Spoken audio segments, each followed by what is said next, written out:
Olá, gente boa aqui do canal Paulo Maués Corrêa, outra vez com vocês. E hoje, conforme prometido, vai ter uma aula, sim, uma aula a respeito do clássico machadiano A Cartomante, tá bom? Estejam todos convidados a me acompanhar nesse processo de desvendamento de alguns detalhes que são, assim, surpreendentes. Se você gostou do tema, não esqueça de se inscrever aqui no canal, ativar as notificações, deixar aí o seu comentário depois, o seu like. Enfim, esse espaço aí é todo para vocês aproveitarem e a gente poder interagir. A abordagem que eu vou apresentar para vocês é um dos trabalhos que eu mais gosto, porque, como cheguei a citar no vídeo anterior, em que eu apresentei simplesmente a leitura, né? É um formato, digamos, de audiobook dessa narrativa, exatamente para a gente ser mais breve na abordagem analítica. Como eu ia dizendo, é um dos trabalhos que eu mais gosto, porque resultado da interação com, na época, a minha aluna Mônica Gentil. Eu adoro esse processo de troca com os alunos. Eu tenho um estilo de abordagem, viu, pessoal? Um estilo de análise. Quem viu a aula aí sobre a Cecília Meirelles, por exemplo, no poema Colar de Carolina, percebe isso. Quem viu aí as minhas inferências a respeito da obra do Dalcídio Jurandir também deve ter percebido isso. É um exercício constante de capturar muito no pouco, gente. Aquilo que aparentemente é insignificante para a maioria dos leitores pode ser material bem rico para mim.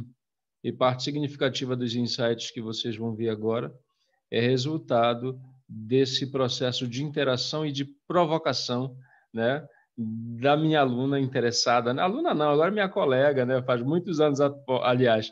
A gente deveria ter, isso seria muito mais justo, a gente deveria ter assinado junto a versão escrita desse trabalho. Mas foi um período em que nós perdemos o contato e eu também não sabia, não lembrava direito com quem é que eu tinha feito esse processo, porque o que acontece, gente, é muito aluno, né? Muito aluno mesmo. Então, depois que a gente se reaproximou, aí na conversa, então, puxa, foste tu que fizeste o trabalho, né? Era para um seminário. Essa é uma injustiça, gente. Reconheço que publicamente, puxa, doído, mas essa é uma injustiça que, graças assim, aos bons ventos, nós vamos corrigir em breve, num trabalho especial. Surpresa, gente. Vamos logo preparando o terreno, vocês vão realmente gostar do que vão ver, porque está ficando muito bonito.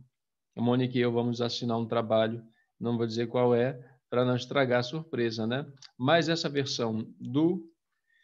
vejam, Mônica, poxa, esse processo de troca é realmente muito enriquecedor, gente. É o maior barato quando o aluno consegue entender o espírito da coisa.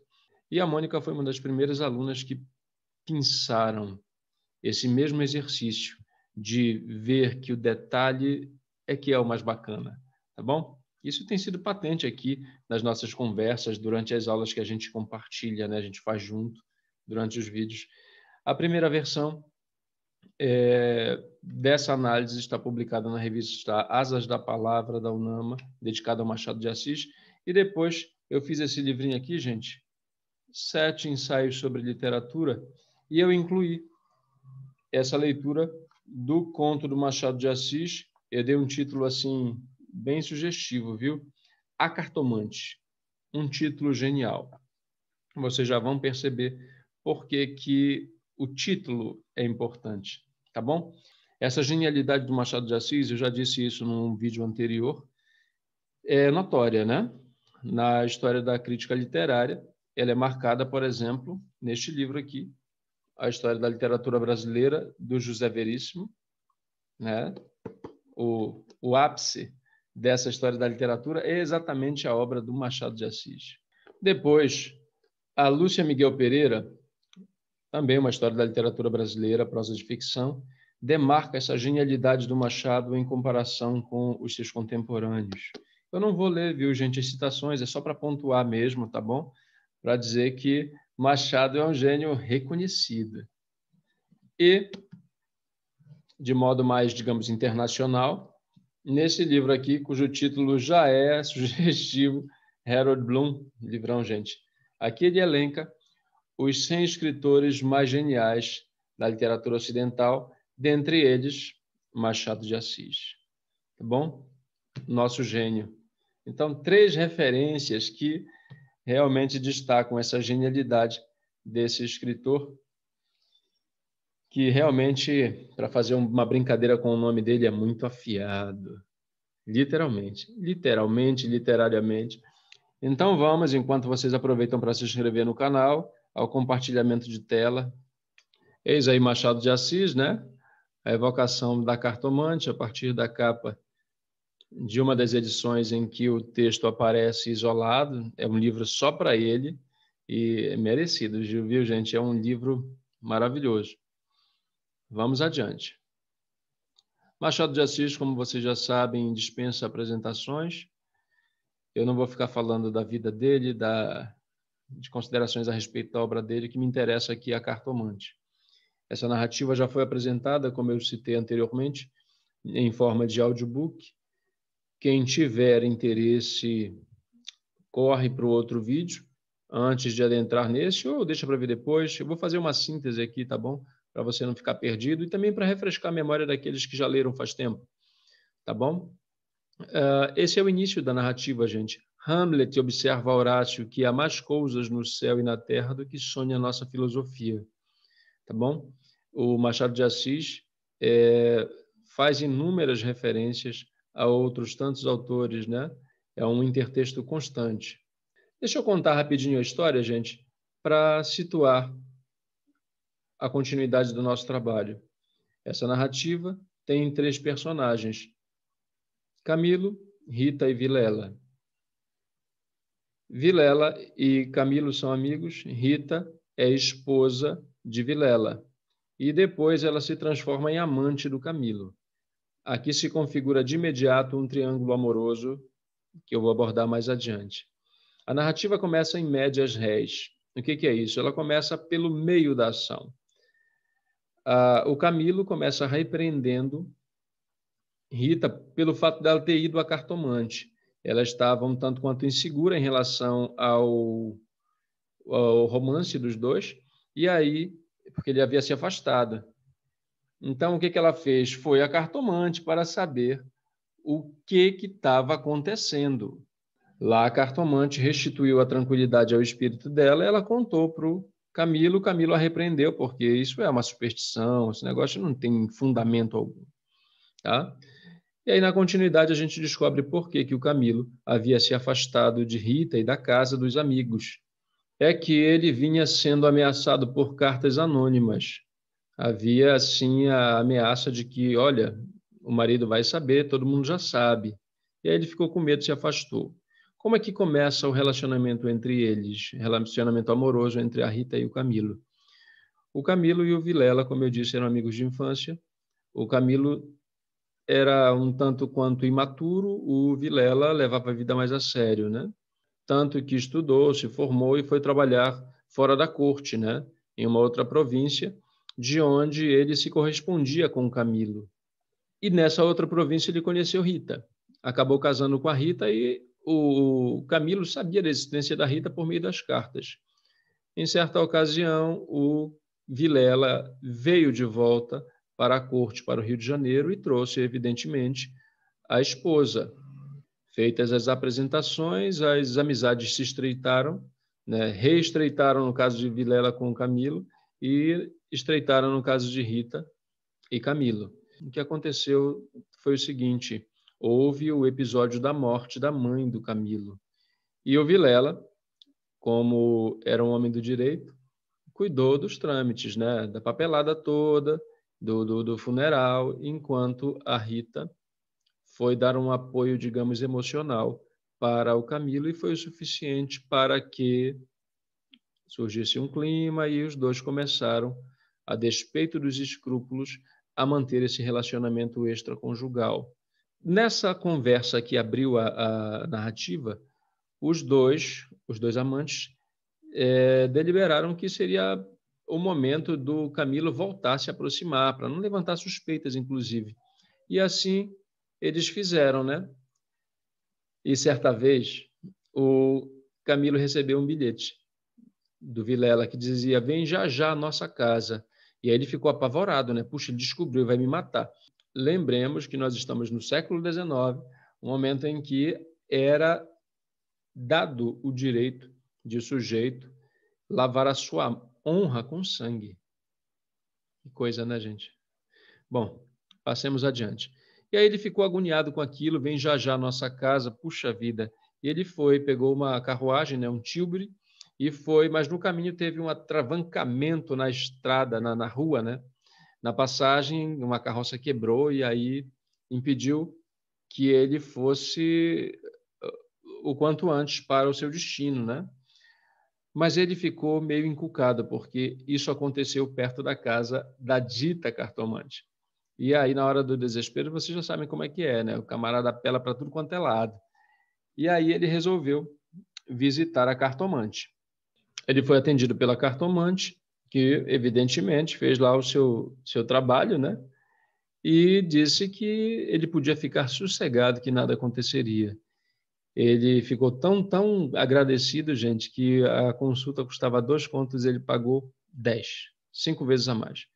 E foi, chegando à casa do Vilela, o Vilela abriu a porta já transtornado, arrastou o Camilo lá para dentro, a Rita já estava morta, e ele desferiu 2 tiros contra o Camilo. Acaba aí a história. Essa é a narrativa desse conto maravilhoso chamado A Cartomante, do Machado de Assis. Agora vocês vão entender por que eu considero essa narrativa genial. Mas, primeiramente, eu vou ceder aos senhores as minhas chaves de leitura. Eu peguei para isso, como uma espécie de epígrafe para todo o meu procedimento, esse pequeno poema do Mário Quintana, que é um outro poeta que eu adoro, gente. Tem vídeos aqui sobre Mário Quintana, mas não eu analisando a obra dele, eu mostrando poemas musicados, tá bom? Fica aí a indicação. A tentação e o anagrama. Quem vê um fruto pensa logo em furto.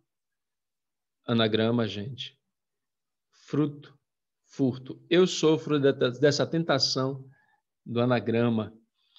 E aí tem uma definição de anagrama que eu peguei em outra fonte. A definição está num livro do Jean Starobinski a respeito dos anagramas do Ferdinand Saussure, e o título já é uma definição de anagrama. As palavras sob as palavras, são palavras debaixo das palavras. Fruto tem debaixo dela a palavra furto. Por isso Quintana fez esse jogo, né? Quem vê um fruto, ó, tá bom? Essas são as chaves. Muito Drummond isso, né, gente? Trouxerte a chave. Isso vale para o poeta, mas também vale para o leitor da literatura.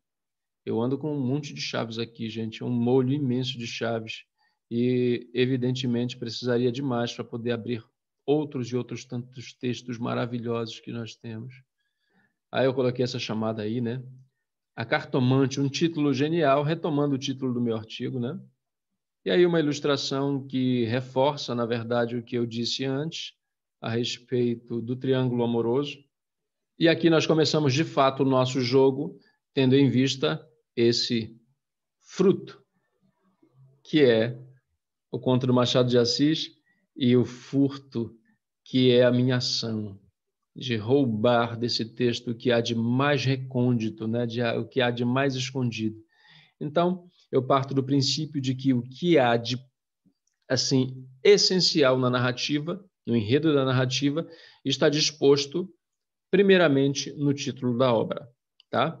Então, por exemplo, cartomante, a cartomante, nós já temos aqui, ó, um A e o final, mante. Nós temos aqui o papel do Camilo nesse triângulo. Isso é divertido de fazer, gente. Da mesma forma, nós temos, ó, pega esse A aqui. Nós temos a carta. A carta que pode ser tanto a carta anônima que ameaçava, quanto a carta disposta pela própria cartomante. Digam para mim se não é, de fato, o lance de haver palavras sobre as palavras. Eu fui a uma cartomante esses dias e ela me disse que todo mundo que assistisse esse vídeo iria se inscrever aqui no canal. Será que ela estava certa? Bom, vamos ver depois, né? Duas grandes forças movimentam essa narrativa toda, gente, o tempo inteiro. Essas forças são o amor, ó. Não, bora fazer desse lado. A-M-O-R. O anagrama tem disso, viu, pessoal? Pode estar todo embaralhado, não tem dessa. O negócio são as letras casarem.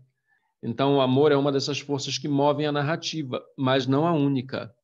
Eros não é o único a transitar nesse espaço. Existe uma outra força, que é essa aí, Thanatos, a morte. E aí nós temos, ó, M-O-R-T-E.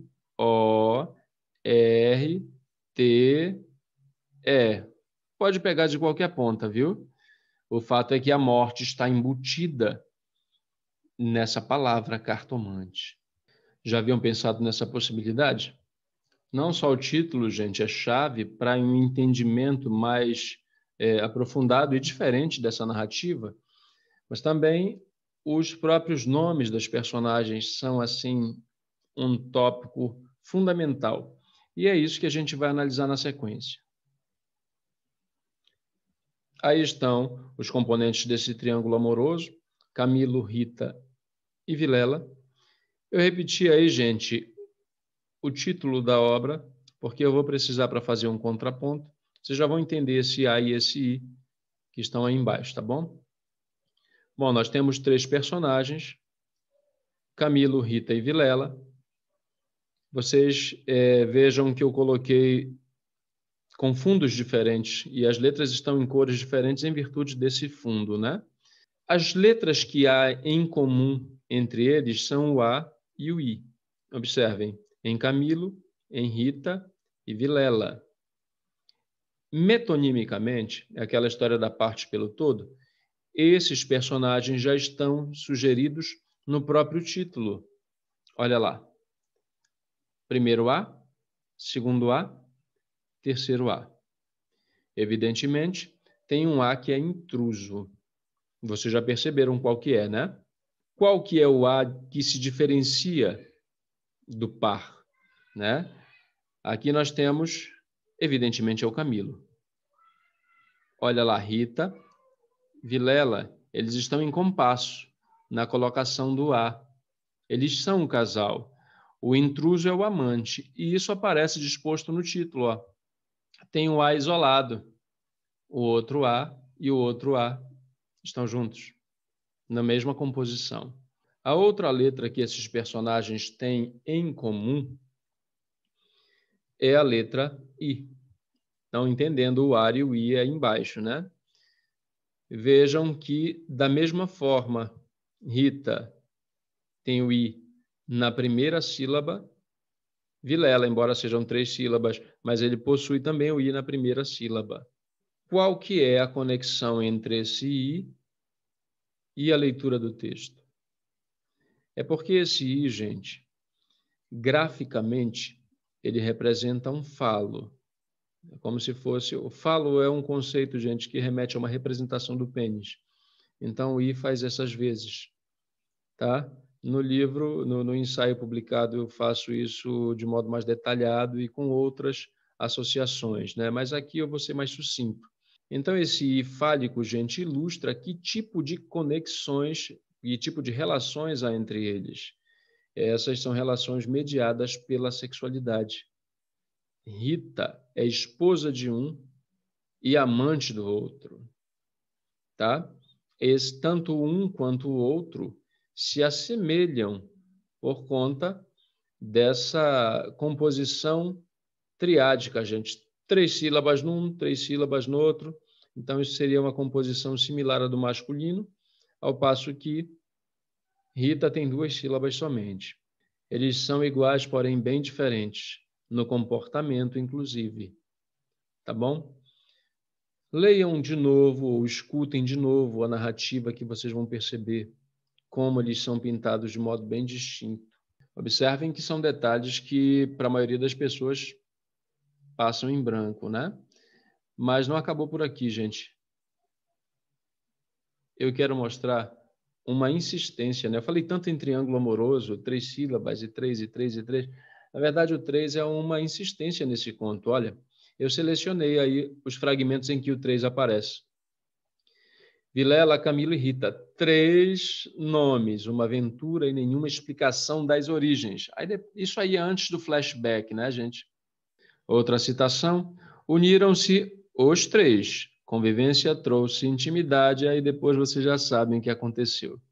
A última citação desse slide. Camilo recebeu mais 2 ou 3 cartas anônimas tão apaixonadas que não podiam ser advertência da virtude. A suspeita de que fosse um concorrente que também quisesse se deleitar dos prazeres proporcionados por Rita. Aí mais 3 citações que eu selecionei, 3 ocorrências do número 3.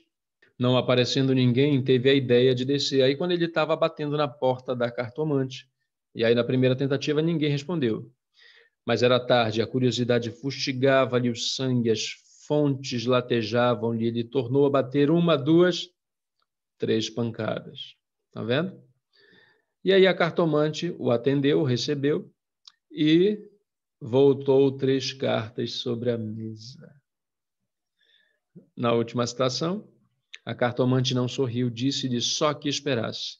Rápido pegou outra vez das cartas e baralhou-as com os longos dedos finos de unhas descuradas. Baralhou-as bem, transpôs os maços 1, 2, 3 vezes. Tá vendo? É o lance de rastrear o que há de mais curioso, gente. Exercício de ver muito no pouco. E para a gente concluir, eu gostaria de falar mais um pouco do título. Tá? Pegando alguns recortes também marcantes da narrativa, né? Gente, vocês devem lembrar quantos foram os mortos, né? Na narrativa. Foram 3. Que nada, brincadeira, foram 2. O Vilela matou a Rita estrangulada, um morto já. E depois matou o Camilo a tiros. São 2 mortos. Esses 2 mortos aparecem aí, gente. Eu coloquei o título A Cartomante em letras minúsculas, só as iniciais maiúsculas, né? Para vocês perceberem que há uma sugestão de morte, além do anagrama morte, aí nesse texto. Observem o aspecto gráfico da letra T. Não parece com uma cruz? Aí, no caso, nós temos 2 cruzes, 2 mortos. O aspecto sonoro também é muito importante. Gente, aqui eu aplico princípios que são muito mais frequentes na abordagem do texto poético, mas que se prestaram de tal forma apropriados para esse caso aqui que foi um encaixe perfeito, né? Quando eu me refiro ao aspecto sonoro, é porque dá para ouvir no título o barulho, o estampido dos tiros que mataram o Camilo. Quantos tiros foram mesmo? 2. E esse estampido a que me referi aparece onomatopaicamente, que palavra, hein? Aí no título por conta exatamente, de novo, do fonema T. Cartomante. T, T. Credo, fazendo arminha, Deus me livre. T e T remetem ao barulho dos tiros com que Vilela matou Camilo. Cá para nós, gente, é muito divertido fazer isso. A Mônica descobriu isso, né? E aí me ajudou muito, de modo que eu nem sei o que é meu e o que é dela, gente. Que coisa. Assim como o professor deixa muito de si no aluno, o aluno deixa muito de si no professor. E nesse caso foi o que aconteceu. O olhar complementar da Mônica ficou em mim, né? Como eu disse, pena que eu assinei o trabalho antes sozinho, mas preparem-se, porque essa injustiça será corrigida em breve. Nós vamos assinar um trabalho lindo juntos. Vocês vão adorar. Tá bom? É surpresa, só estou preparando o terreno, como eu citei antes. Tá bom? Gente, muito grato pela companhia. Mônica, muito grato pela parceria e pela provocação, né? Eu acho que esse é um processo de construção do saber que é muito bonito, porque é partilhado, que é muito eficaz, porque é desvelador dos mistérios do texto literário. E o que vocês viram aqui não é uma leitura que se pauta no senso comum, não é uma leitura que se pauta naquilo que consiste em dizer mais do mesmo. Podem apostar, é uma leitura diferenciada. Eu espero que vocês tenham gostado. Agradeço realmente pela companhia e faço aqui uma louvação ao Machado de Assis, que certamente é dos, se não o mais fantástico escritor que nós já vimos por aqui, por essas bandas, né, que já surgiu por aqui. Não esquecer de se inscrever no canal. Deixa eu tirar o compartilhamento para poder me despedir direito de vocês. Gente, adorei dividir esses insights com vocês. Adorei dar publicidade ao papel ativo que o estudante pode ter na possibilidade de o professor também aprender muito com ele, trocar realmente. E é isso, gente. Esse trabalho aqui é meu e da Mônica, embora por questões circunstanciais de desencontro mesmo eu tenha assinado a versão escrita. Mas fica aqui o registro do meu agradecimento, da minha gratidão mesmo, por conta dessa troca que começou lá em, deixa eu ver se eu lembro o ano, gente, 2007, 2008, e que teve um lapso por conta do afastamento, né? Mas depois a gente se reencontrou, reatou aí o nosso contato e tem feito trabalhos maravilhosos aqui, e isso vai se expandir para além dessa telinha aqui. Tá bom, gente? Porque é uma pessoa muito competente, muito interessada, e mais, é alguém que tem muito a dizer. Tá bom? Abração para todo mundo. Não esquecer de se inscrever aí no canal. Afinal de contas, foi o que me disse a cartomante, né? Se ela está enganada, não era essa mesma cartomante que atendeu o Camilo, tá, pessoal? Era uma que está mais experimentada, e foi até pela internet, porque manteve aí o distanciamento social. Tchau, gente. Abraço. Obrigado.